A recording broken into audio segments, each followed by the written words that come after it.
Branch Tillman with Get Your Fix Physical Therapy and Performance. We all know the body is connected. Like, otherwise we wouldn't be standing up or doing anything you're doing in your day-to-day life.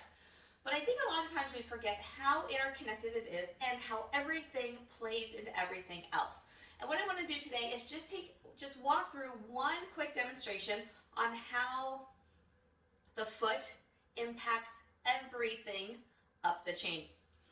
So I'm just going to show you one example. I could do a lot of different things with the feet. I'm just going to do one specific one now for sake of time and making sense of this all. So it's also a common fault I see, which is why I'm going to do this one. But so a lot of times when I'm looking at my runners, I'm noticing they're going to the outside of their foot.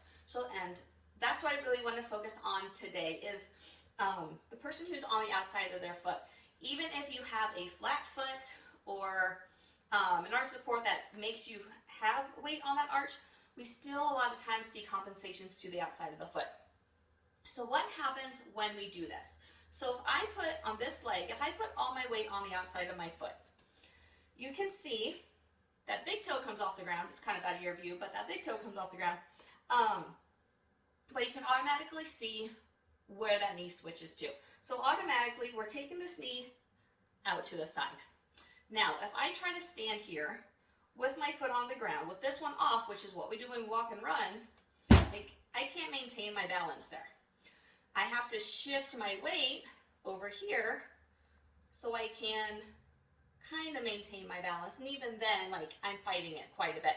But notice how my knees turned out, and now I'm really shifted over here.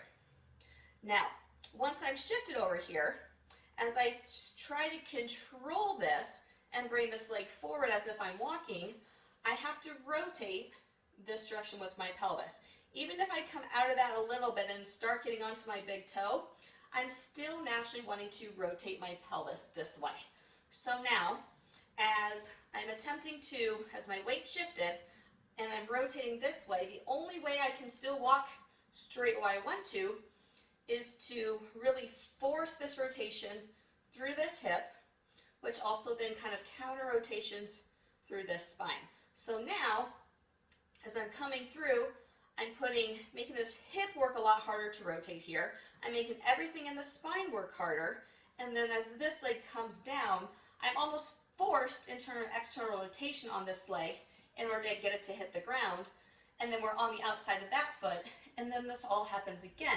So we have this constant rotational pattern that's happening. Add in any arm movements with that. Say if you're doing overhead lunges at the gym or anything like that, and you can see how when you're rotating here and doing all this stuff, how that would then could impact shoulder issues. So one little foot issue, quote unquote little foot issue, can become a very significant thing if we don't get control over it, because how it translates up the chain through everything we do. So highly encourage you, if you are dealing with something that you haven't been able to find answers for, see what the foot is doing. It might just be your answer to breaking past your injury cycle and getting solutions to what you're dealing with.